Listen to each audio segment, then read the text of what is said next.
Welcome back to Old School Sports and our Out of the Park Baseball 24 playthrough of the Buffalo Wings. And we are at the beginning of the 2046 postseason.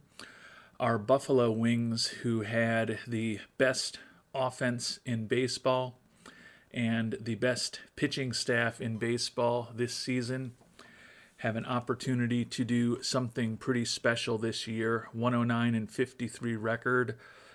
Won the National League East by 20 games over the Miami Marlins and had an 11-game lead on the San Francisco Giants for the best record in baseball. But the regular season accomplishments are not the special things we have the opportunity to do this season. We have an opportunity for a three-peat this year, which would be our fourth championship in 6 years if we're able to win 11 more games at this point. Certainly based on how we performed in the regular season, you would think that we are favorites to accomplish that. We do have a couple of issues. Juan Palomo, the young shortstop, who was a utility infielder for us, but he was our starting shortstop against left-handed pitching this year. And he hit 300 for us with a 116 WRC plus and a 1.5 WAR in just over 200 at-bats. Going to be out for the postseason with a bone spur in his elbow. So that's a member of the starting lineup, at least against lefties, that we have to adjust for. And then Joey Bills, the young pitcher, out with a herniated disc in his back. Admittedly, there were no guarantees that he was going to make the postseason roster. He probably would have been on the bubble, but he had a fine rookie year for us this year. 4-1 record with a 3.47 ERA over 70 innings pitched. A less significant loss, perhaps, than Palomo, since we know Palomo would have been on our playoff roster and Bills was up in the air. That said, given that we were, as I mentioned, 11 games better than any team in baseball, those two players combined don't make up 11 games in the standings, so I think we should still certainly be the favorites here as the postseason begins. We've made our decisions on the 26-man roster. Going to go with 4 starters: Lance, Campo, Barajas, and the brilliant rookie Danny Black. That pushes Jim Coles into a long relief role. 3 lefties out of the pen in Toselli, Koshuk, and Fierro. Ari Caper and Luis Palencia join Coles as righties out of the pen. And then Floyd Auclair, of course, will be back as our stopper. And Chris McClintock will be back as our closer. And you can see both of those players had ERAs below 2 this year. So very good production out of the players that we hope will be helping us nail down those 11 wins that we're looking for this postseason. Mentioned that with the injury to Palomo, that opened up a spot in our starting lineup. And we're going to kind of roll the dice a little bit against lefties. We're going to move our second baseman, Ramiro Medina, to short. We're going to pivot our third baseman, Danny Ferguson, to second, a position that he was a starter for us for several years. And we are going to put Mike Whitehead, the right-handed hitter, into the lineup against third baseman. Whitehead has been our starting shortstop at time in recent years. With the emergence of Palomo and the strength of our infield, only had 68 at-bats this year, but he did hit 368 in those 68 at-bats. I think he's still a competent defensive third baseman, and what that will do against left-handed pitching is that'll leave us with our starting shortstop against righties, Damani Essien, as well as the excellent young infielder Josh Fuchs, as left-handed hitters off the bench who can come in and upgrade 2 of those defensive positions in the late innings of games if we have leads. So with the loss of Palomo, that meant that Fuchs makes the roster as our utility infielder, not in the starting lineup. He came up just at the end of the year, and he went 0 for 4 in the one game he played. He was up 2 years ago, where he was pretty dreadful offensively. He's improved a bit offensively this year, but still was certainly not great in Double-A Utica or Triple-A Albany. And actually his infield range is not as great as it was when we first picked him up, but he would still certainly be a useful defensive substitution for us in the late innings of games. And with the fact we cut the team down to 12 pitchers, that allowed us to also keep one additional position player. And we went with a bat, Daniel Aguayo-Leal, who spent most of the year in Triple-A Albany before he was promoted for the month of September. Hit .278 with 4 homers and 10 ribbies and 36 at-bats. And he will be our left fielder against left-handed pitching. He's actually, and this may surprise somebody, pushing Ishmael Velasco out of the starting lineup against left-handed pitching. Ishmael Velasco, our excellent center fielder, does, although he's a switch hitter, have splits that certainly favor right-handed pitching. So we'll have him off the bench. We'll have him as a potential defensive substitute. Velasco has been the most valuable player of each of the 3 World Series that we've won in the last 5 years. So certainly potentially having less playing time for him in the playoffs, given how good he's been, is a bit of a risk. But I think that the lineup we've put together gives us the best chance to score runs against left-handed pitchers. And as I mentioned, with the likes of Velasco, Fuchs, and Essien coming off the bench against lefties, feel like in the games that offense does give us a lead, in the late innings we'll have some very good defensive switches to make.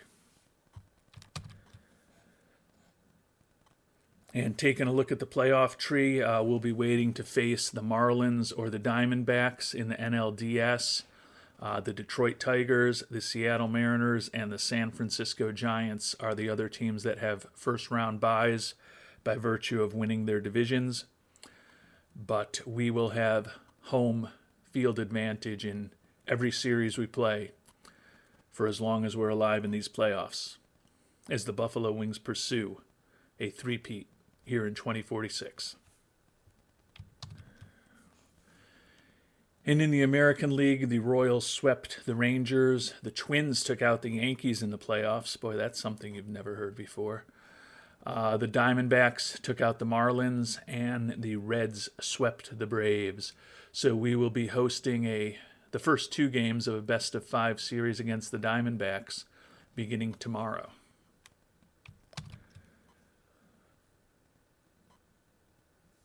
And the Diamondbacks at 91-71 were 18 games worse than us in the regular season this year. We did take 2 out of 3 against them.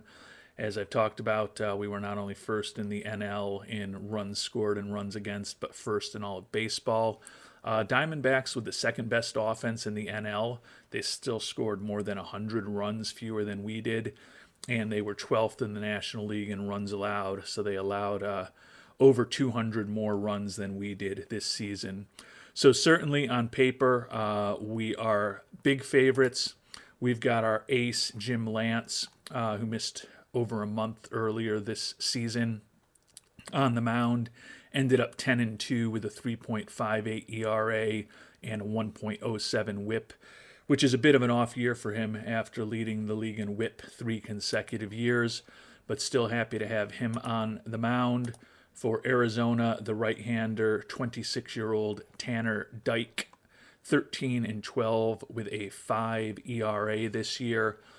Certainly view the pitching matchup as one that should favor us, but you never know what's going to happen, and a 5-game series is a relatively short one. And we pay the price here in game number 1, a 2-0 loss. Looks like Picado, the reliever, got the W for them. Lance took the L, didn't score any runs, and didn't give up a lot, but we gave up enough. They picked up 2 runs in the 6th, a 2-run home run by Mr. Fetter, their designated hitter, TJ Fetter, 38 homers and 103 ribbies this year, and a big 2-run shot off of us. Brutal offensive performance for us, just 2 hits.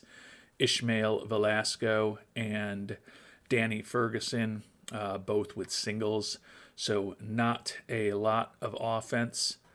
Oh, it looks like they switched. Picado was not the announced starter, so they got 7 innings out of a right-handed reliever. So that's even more of a brutal performance for us. I don't know why the other pitcher was listed as the starter. Lance was fine. 4 hits, 1 earned run, and 7 strikeouts over 5 2/3. But when all you can do is muster 2 singles, you're going to pretty much need your pitching to be perfect. And unfortunately, that was not the case for us here today.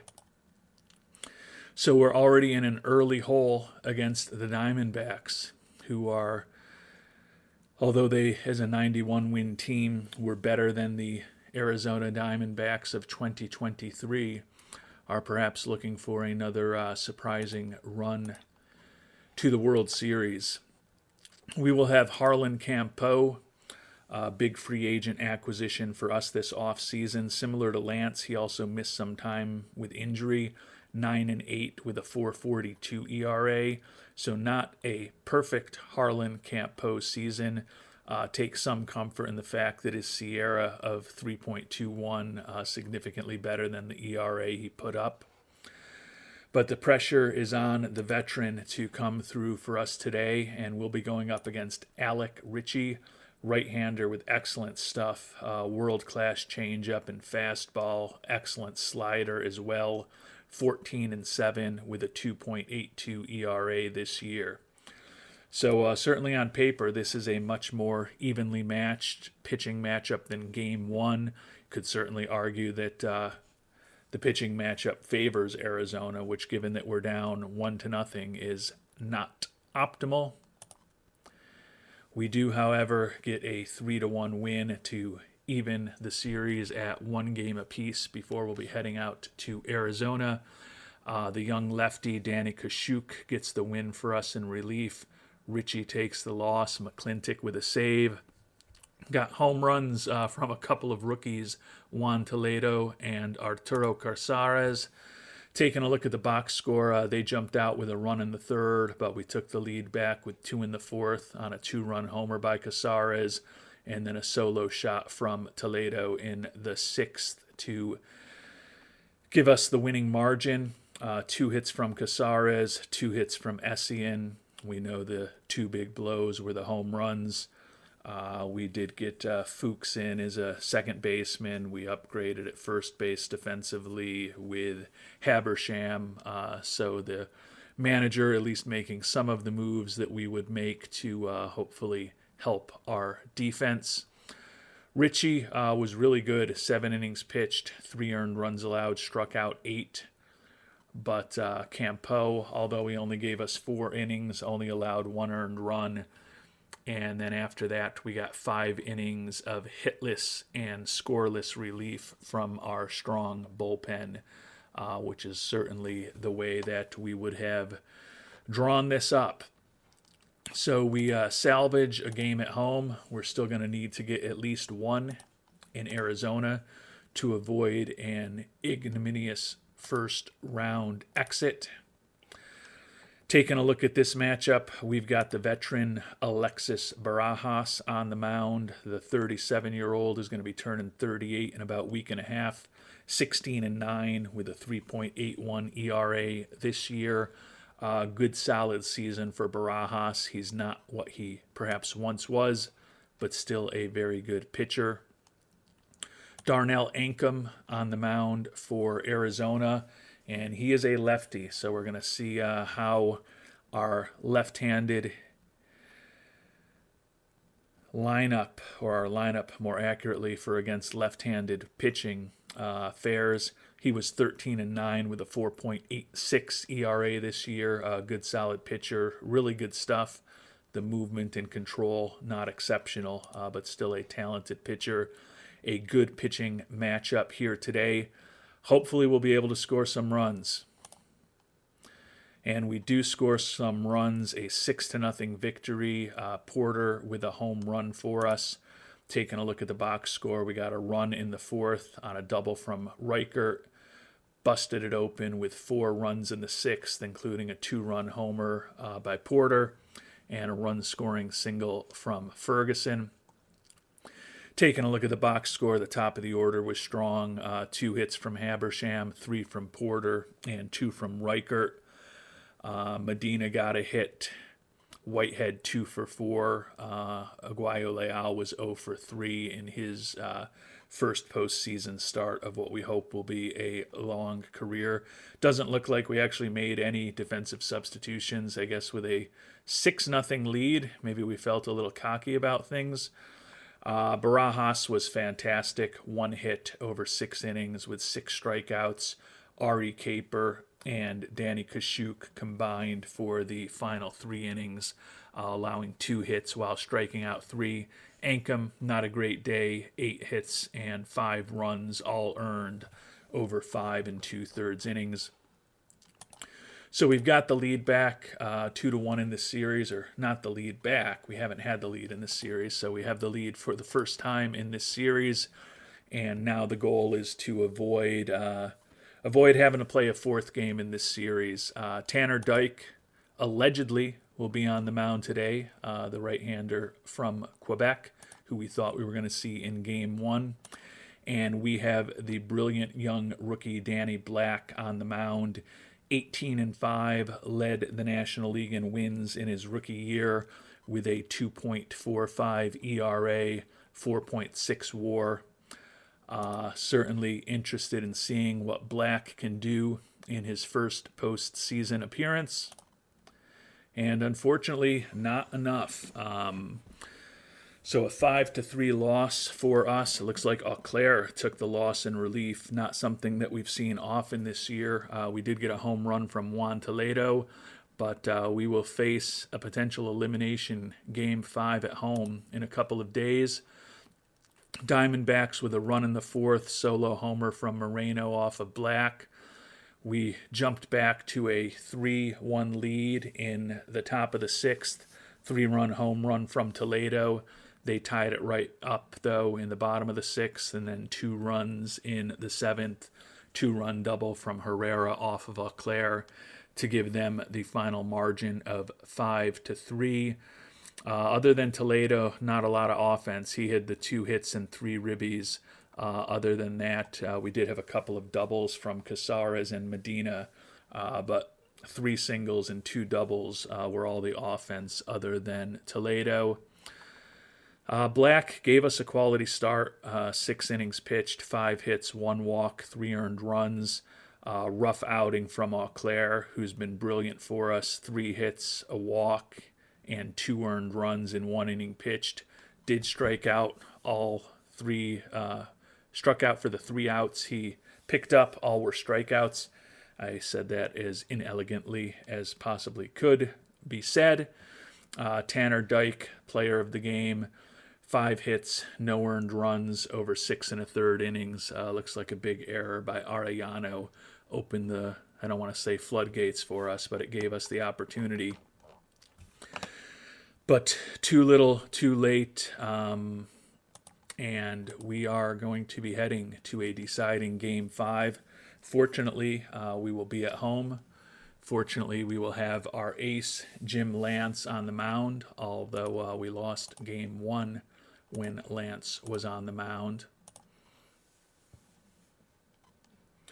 We'll see if we can avoid a stunning defeat in the NLDS. Lance on the mound for us. Alec Ritchie with the excellent stuff on the mound for the Diamondbacks. Lance took the loss in Game 1. Ritchie took the loss in Game 2. We'll see if either of them can get a W here in Game 5. And Lance gets the W. Ritchie takes the loss. 6-1 victory for Buffalo. And we are off to a National League Championship Series for I believe, 6th consecutive year. Porter and Toledo with home runs. Porter gets the MVP award for the series. Taking a look at the box score, Arizona did score a run in the first, a solo home run by Herrera, but that was really it for their offense. Toledo with a solo homer in the fourth to tie it up, and then a grand slam by Josh Porter in the bottom of the fifth to break things open, give us a 5-1 lead. Porter with an excellent day, 2 for 4, including the grand slam, 333 with 2 homers and 6 ribbies to earn the NLDS MVP award. Toledo really good in his first postseason series as well, with 3 homers and 5 ribbies. Casares hit a dinger for us. Not much offense from Reichert or, interestingly, Velasco in this series, but hopefully they're just saving it up for the next few series.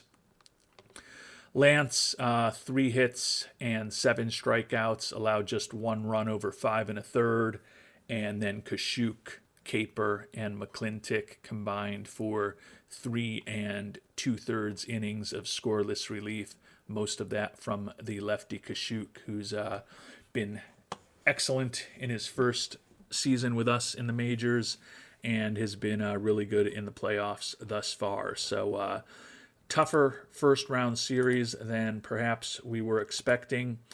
Taking a look at the playoff tree, the Tigers swept the Royals. The Twins took out the Mariners in 5, and we are awaiting the results of the 5th game between the Reds and the NL West winning San Francisco Giants.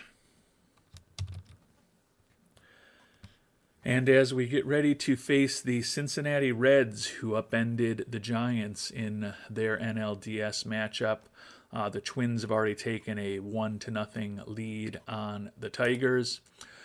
Taking a look at our series, another 91-win team. So the Reds were tied in the National League West for second/third place, with our recently vanquished Diamondbacks. Similar to the Diamondbacks, we took 2 out of 3 in our one series against the Reds this year. They were a much more balanced team than the Diamondbacks, and pretty solid result, 4th in the National League in runs scored, 4th in the National League in runs against. Would think that we still should certainly be favored. We've got the veteran Campo back on the mound. Juan Facundo on the mound for the Reds, a lefty, 14-4 with a 2.76 ERA. So a really nice season from him. Can give up a homer and can allow some walks. Hopefully our offensive focus, left-handed lineup will be able to do some damage against Mr. Facundo here in game number 1. And unfortunately, we only did 2 runs of damage. It looks like the bullpen blew it for us, with McClintock taking the loss. Did get solo homers from Reichert and Toledo, but a 3-2 loss. So once again, we lose the first game of the series. They scored 2 in the 5th on a 2-run double by Morales.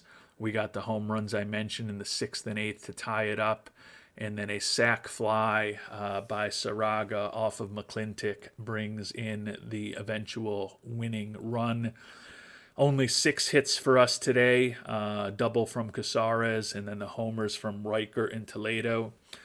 So the young batters did a really good job for us today, but not enough from the bullpen. Only got 4 1/3 innings out of Campo. He only allowed 1 hit, 1 earned run, and struck out 8.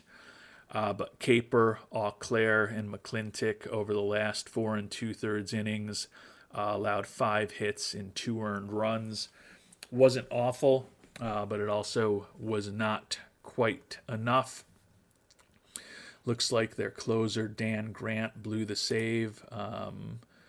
pending an injury on him, so that may be a small thing that helps us out. But similar to the Arizona series, we've dropped the first game at home and put ourselves in a less than optimal position to move on to the World Series. Alexis Barajas, our veteran on the mound today, and a somewhat familiar name, Ernesto Zambrana, an international free agent signing who looked like he could be an absolutely fantastic pitcher back when we looked at him in 2038. And the 24-year-old is an excellent pitcher, only 10-14 this year, but he led the league with 279 strikeouts, and that marks the third consecutive year in his 3-year major league career that he's led the NL in strikeouts and had a 3.80 ERA. So certainly a tough pitching matchup for us today. Barajas is good, but Zambrana is certainly the type of pitcher that can absolutely just shut down a team. Fortunately, it did not happen to us today. We get a 5-2 win. Home runs for us from Porter and Casares. McClintock redeems himself with a save today. So once again, after dropping the first game at home, we come back and get game 2. So we're going on the road tied 1-1. We fell behind 2-0, then a 2-run homer by Porter in the 5th, and then Porter got hit by a pitch to drive in the ultimate winning run in the 6th. Would have been a painful game-winning RBI for Mr. Porter if that statistic were still being used. 11 hits today. Only the third baseman, Ferguson, didn't have a hit among our starting players. Quality start from Barajas, 3 hits, 1 walk, 8 strikeouts, 2 earned runs over 6 innings, and Auclair and McClintock combined for 3 innings of scoreless relief between the stopper and the closer. So once again, we're heading on the road having given up the home field advantage, but we are still in a position where we just need to win 3 of these next 5. And we'll be back in the World Series. The international amateur free agents were just released, so I'm going to spend a little bit of time with them offline, just getting my initial recruiting thoughts set up, and then we will be back to see how the rest of this series goes. And we're back to the baseball action, knotted up at 1-1 with the Reds, not the Eds. We've got our ace, Jim Lance, on the mound, Steve Gose on the mound for the Reds, the 24-year-old 10-8 with a 3.41 ERA this year. Stuff certainly not off the charts. We should be favored to win this game, and unfortunately, doesn't work out for us. 5-1 loss. Lance takes the L. They scored 2 in the first.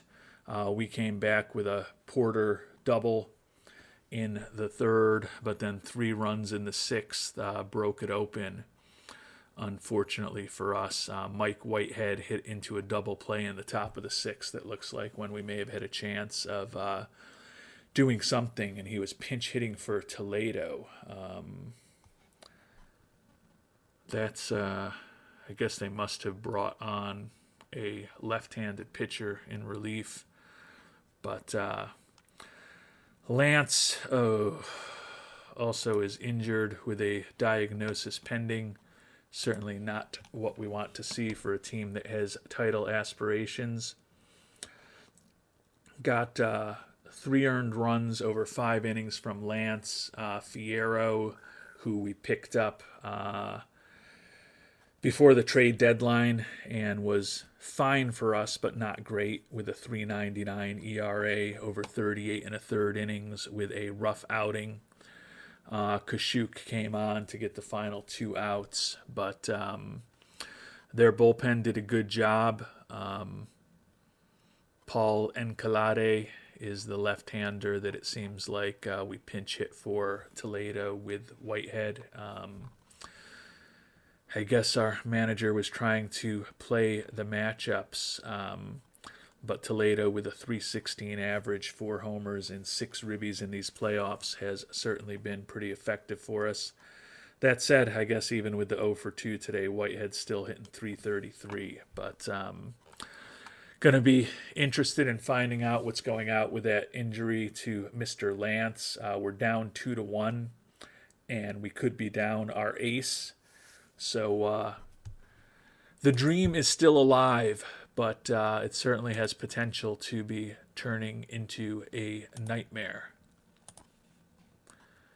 And Lance out with back spasms day to day for about 5 days. That's certainly better news than we could have gotten. That said, it may mean that we won't be able to bring him back in a potential game 7, depending on how his recovery goes. And the only way we avoid a game 7 and win the series is by winning the next 3 games without him. So we've got a tall order ahead at this point, but at least it's not an injury that looks like it would take Lance out of the playoffs entirely if we do make it to the World Series. We've got the youngster Danny Black on the mound going against Jake Leake, 32-year-old right-hander. Split the year between Colorado and Cincinnati. Looks like he's been all over 5 different major league teams over the last 3 seasons. Combined record of 5-7 between the Rockies and the Reds. If the rookie can come through, you would think that this pitching matchup absolutely favors us. And we do get a 5-4 win. Black gets the W, Leak with the loss. McClintock picks up the save. Got a homer from Toledo. Hopefully we didn't pinch hit for him today.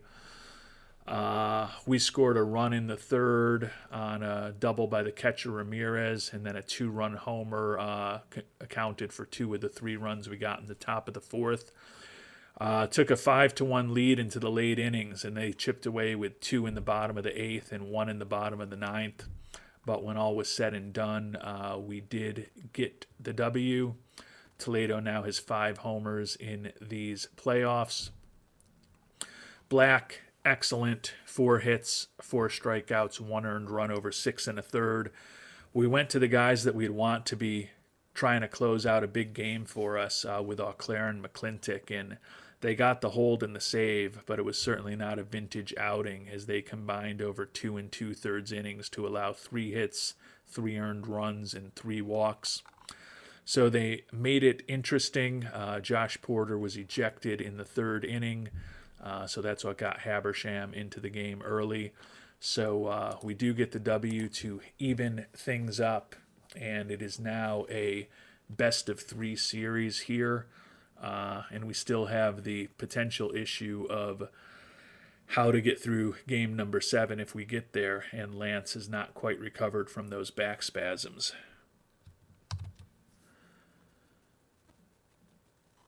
But before we'll even need to worry about a potential game 7 and who's going to pitch for us, we're going to have to win at least one more game. Clearly would prefer to do it today and go home with a 3-2 lead. We've got Campeau on the mound. He will be going up against Juan Facundo in another rematch of that game number 1. We said before that game that Facundo can definitely walk some batters and give up some home runs. We did have 2 home runs in that game 1 loss. Hopefully we can generate a bit more offense here today in game 5 against the Cincinnati Reds. And we do get a 7-3 victory, and we did get a great day of homers. Medina with his first of the playoffs, Reichert with his second, Casares with his second, and Ramirez with his first. Ari Caper got the win in relief. Ramirez took the loss. McClintock with his 3rd save. So a 7-3 road victory. Casares with a solo homer in the top of the second. Among the 2 runs we generated then, we took a 3-1 lead to the fourth. They came back and tied it with runs in the bottom of the fourth and the fifth. So a 3-3 tie, and then a run-scoring single by Habersham in the seventh. And then we added 3 more insurance runs in the ninth. 2 hits from Habersham, 3 from Porter, and 2 from the catcher Ramirez. Campeau, probably his worst outing of the playoffs, with 8 hits, a walk, and 3 earned runs over 4 2/3 innings. But after that, Caper, Kashuk, and McClintock combined for 4 1/3 innings of 2-hit relief with no walks and 8 strikeouts. So the bullpen remains very important to our potential success. Finish the game today, and we will be heading home to Buffalo with a 3-2 lead. And the hope now is certainly to win here in Game 6, avoid a Game 7, give Lance another day or 2 off, and have our ace back on the mound for a potential first game in the World Series. But we've got to win today to set that up. Barajas and Zambrana in a matchup of game number 2, which we won 5-2. As we talked about, Zambrana is a very frightening pitcher to be facing with the impressive arsenal that he has. Guessing runs may not be quite as easy to come by as the 5 we scored in game 2. So we're going to have to hopefully limit the offense from Cincinnati today. And unfortunately, they do turn the tables on us, get a 5-3 win to set us up to a deciding Game 7. So once again, a win or go home game for a second consecutive series. Did get homers from Ferguson and Casares today, but the 5-3 win, as I said, they jumped on us with 3 runs in the third, added runs in the fifth and the sixth. We came back with 2 in the seventh, run-scoring single from Essien, but too little too late for us. Only 7 hits for Buffalo. Ferguson, the only guy with 2 hits today, and our top 3 hitters were a combined 0 for 12 with 6 strikeouts, which is not really the way you would draw things up in a perfect world. Barajas, 7 hits, 3 earned runs, and a walk over 4 innings. Coles was not great in relief. Auclair, Caper, and Fierro also chipped in from the bullpen. Zambrana was really good. 7 hits, 1 walk, 3 runs allowed, all earned. Bowen got the save. And we will be heading to a Game 7. And we need to get the W here today to have any hope of the three-peat. Detroit, after losing that first game, overwhelmed the Twins, winning 4 in a row. We'll take a look at Lance, and it looks like he's completely healthy. So the injury was expected to be about 5 days. Looks like he worked through those issues. Hopefully we can get a full outing out of him today with Lance on the mound against Steve Goes. Certainly on paper, we should be the favorites here in Game 7, but never like to find ourselves in a situation where we're in an elimination game. And unfortunately, we are in an elimination game for a second consecutive series. Can Jim Lance help pitch our team into the World Series? And the answer is no. Ghost outpitches Lance, a 7-1 loss. So I feel like on paper, and even with the way that we performed on the field this year, best offense in baseball, best pitching staff in baseball, certainly a major disappointment to not have this team going to the World Series to try for the three-peat. They destroyed us with 6 runs in the third, 2-run triple from Herita, a run-scoring single from Whitman, hit by pitch to Delgado, and then a 2-run tingle by Casares. That kind of blew the game open. We got our lone run in the 7th, but we fell behind early and only had 7 hits on the day. So a very disappointing end to what I thought could be a magical season for these Buffalo Wings, but we can't win them all. Lance ended up 1-3 in the playoffs this year. Certainly not what we were expecting from the ace. Rough outing for him today. 4 hits, 2 walks, and 6 runs, all earned over 2 2/3 innings. So pretty much everything that could go wrong did. When he let a base runner on, they were going to be coming around to score. Didn't give up any home runs, but after that, the final 6 1/3 innings, we only gave up 1 earned run, the reliever Coles, but we were already so far behind that it did not matter. So the season is over for our Buffalo Wings here in 2046. As I mentioned, felt like it had the potential to be a magical season. Best offense, best pitching staff, really good pitching, good on the base path, really good fielding, obviously really good pitching as well, but we've already talked about that. Good on the base paths, 109 win team, which was the 3rd most in franchise history, but similar to the year that we had the most wins ever, the 118 win season in 2040. We will not be champions this year. As I mentioned, we do have now 6 consecutive trips to the LCS, 3 trips to the World Series in that span, and we've won them all. So it will be back to the drawing board in the off season. Feel like it's more bad luck and the breaks of baseball than anything. We have the best team in baseball on paper. Now we will have some decisions to make this upcoming off season because at this point our potential salary obligations are about $14 million more than they are today. We've got team options on Campo, player option on Porter that could go multiple directions. Final year of arbitration eligibility for Ramiro Medina. Got to figure out what to do with Juan Ramirez in arbitration as well. Chris Lott eligible for arbitration. Kevin Hale. Jamari Habersham, and Danny Kashuk. So a decent number of decisions to make. We're also going to have to figure out what to do at shortstop. Essien had a really nice year for us this year after an injury-plagued first season with us a year ago.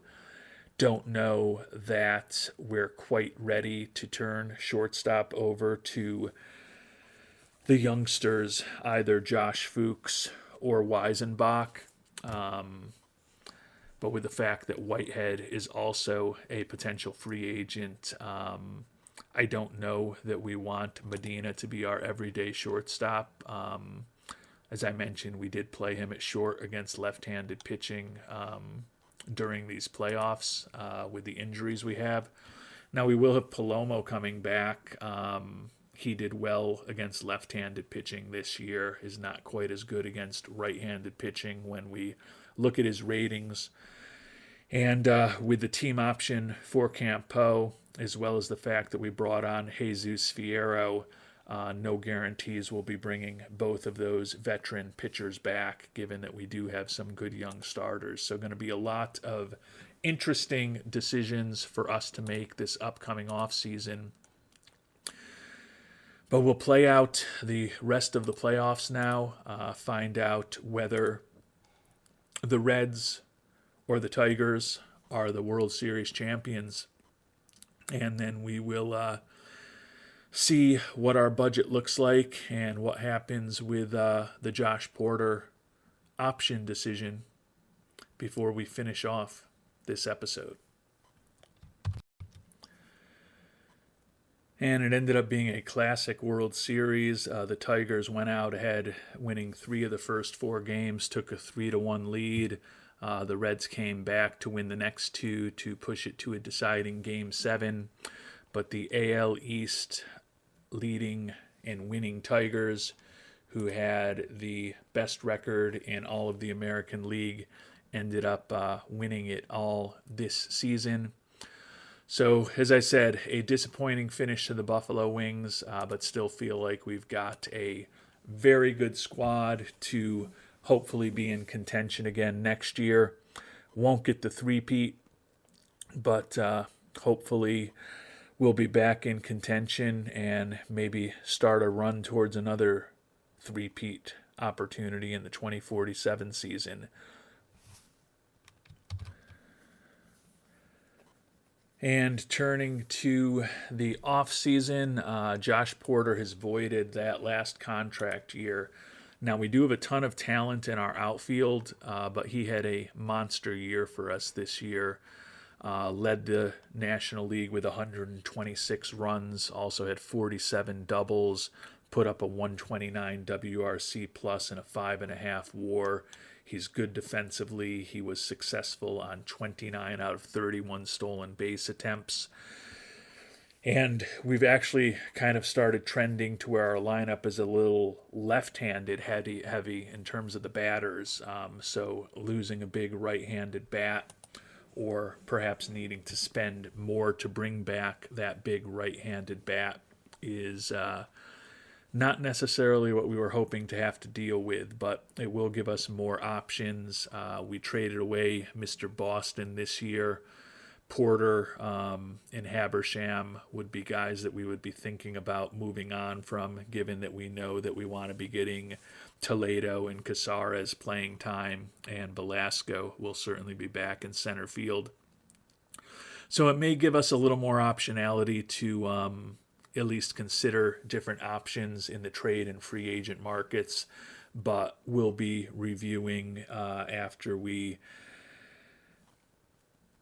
lick our wounds from this loss, what the options out there potentially look like, and we may try to re-engage with Mr. Porter before he even let him hit free agency. Arbitration period beginning today. Lott, Hale, Kashuk, Ramirez, Medina, and Habersham are arbitration eligible. Medina going to be a huge number, but with the potential losses of Essien and Whitehead, probably need to bring him back. Ramirez getting expensive, but we love his defense. Lott and Kashuk will both be back. Kevin Hale, who we ended up dropping from the 26-man roster, may have run his course as a lefty for us, especially with the emergence of Kashuk as an excellent lefty. And then Habersham, some of what we do with him may be dependent on what we do with Porter. Now, the opt-out of Porter does potentially give us an opportunity to engage with an Essien or a Whitehead if we decide that Porter's not the long-term answer. I don't think Whitehead's going to work. I'm guessing he's probably looking for a payday. No, not crazy money, $8 million a year over 5 years, but for a guy that we only gave 68 at-bats to a year ago, unless we have a clear path to at least 300 or 400 at-bats for him, probably can't spend that type of money on him.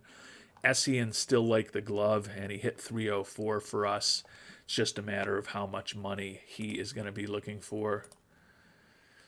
$18 million a year up until his age 39 season is certainly a pretty big commitment to make. So we're going to have to kind of figure out and scout out what exactly we have with Fuchs and Weisenbach, and whether maybe we promote both of them even though their bats aren't quite ready, and do the platoon between the two of them, since Fuchs is a left-handed hitter, Weisenbach is a right-handed hitter, and try to at least optimize the matchups for two guys whose bats probably aren't completely ready for the majors. So some interesting decisions to think about there. top prospect list with the fact that most of our guys have made it into the majors, and we expect to be seeing a lot of guys receiving Rookie of the Year votes.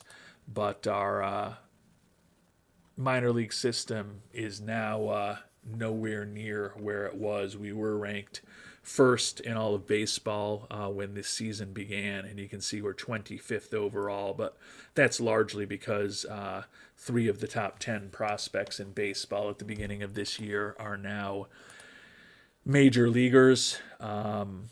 Going to have to make a decision on Camp Poe, whether we want to bring him back for $16 million next year. He dealt with those injuries. Profile still pretty solid, but that's going to be an interesting decision for us to make. Scout is giving us some opportunities here. Looks like we've had some minor league staff members retire. At the major league level, our bench coach Pedro Salas retired.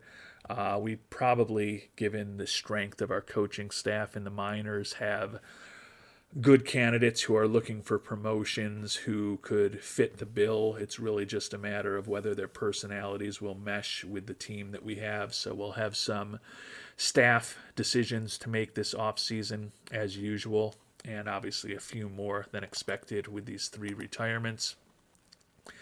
And let's find out, last but not least, what our budget will be for looking like in 2047. And we're still in the same neighborhood, so that's good. I think these long runs in the playoffs have helped. So we've gone from 256 to 254 to 252 with the new ownership, but it has not been quite as dramatic a fall as I perhaps feared that it could be. So the season is over. We'll be focusing in on our off-season activities in our next episode. But before we really start taking action in the off-season, we'll be doing our annual roster review. That will hopefully help us inform which potential free agents we may want to chase after, whether we want to actually exercise the team option on Camp Poe. We'll take a look, and we can do it right now, although it will change in terms of the upcoming free agents. Our old closer Joe Scott available, our old starter Alexis Mendoza available, and then the left-handed pitcher Nehemiah Vidali, who we looked at this year and drooled over as a potential addition, headed to free agency, but likely looking for ridiculous money, but would certainly be someone who could be a potential difference maker if the Guardians don't re-sign him before he potentially hits free agency. Taking a look at the top of the hitting market, second baseman Max Ziegler, 35 years old, but a guy who his batting average dipped to 271 this year, and he's wrecked physically, does have that captain personality that we could use. Essien and Porter are listed as 2 of the higher rated free agents out there in terms of their skill set by our scout. Our old friend Steve Anderson is available. Jaheim Lawal, another potential option at shortstop, along with the veteran Roman Maples. So there will be some interesting things for us to think about this upcoming offseason. At this point, though, definitely a disappointing result, but you can't win them all. We've probably won some titles over the years that we didn't deserve on paper. So the fact that we felt like we really had put our best squad ever together this year and we didn't get the job done is certainly disappointing, because when you look back at our now 21-year Major League history with the Buffalo Wings, this is the most runs we've ever scored in a season, and the 554 runs that we allowed is only 3 off the 551 that the 118 win team put up in 2040. So the best offense we've ever had, along with another excellent pitching staff and a long line of excellent pitching staffs. So certainly getting bounced in the NLCS and not getting the opportunity to go for the three-peat in the World Series is disappointing. Certainly a 1-3 record for Jim Lance in his 4 starts in the playoffs is not something that we were expecting. It was admittedly an injury-plagued year for him, where he only started 24 games, but the fact that he was 10-2 in the regular season, and then he proceeded to lose more games in the playoffs than he lost in the majors this year, was just a sign that it was not to be for the Buffalo Wings this year. But onward and upward, we'll start formulating a strategy to get this team back into the World Series in our next episode, when we do our annual review of our roster. And until then, thanks so much for watching, and hope you have a great day.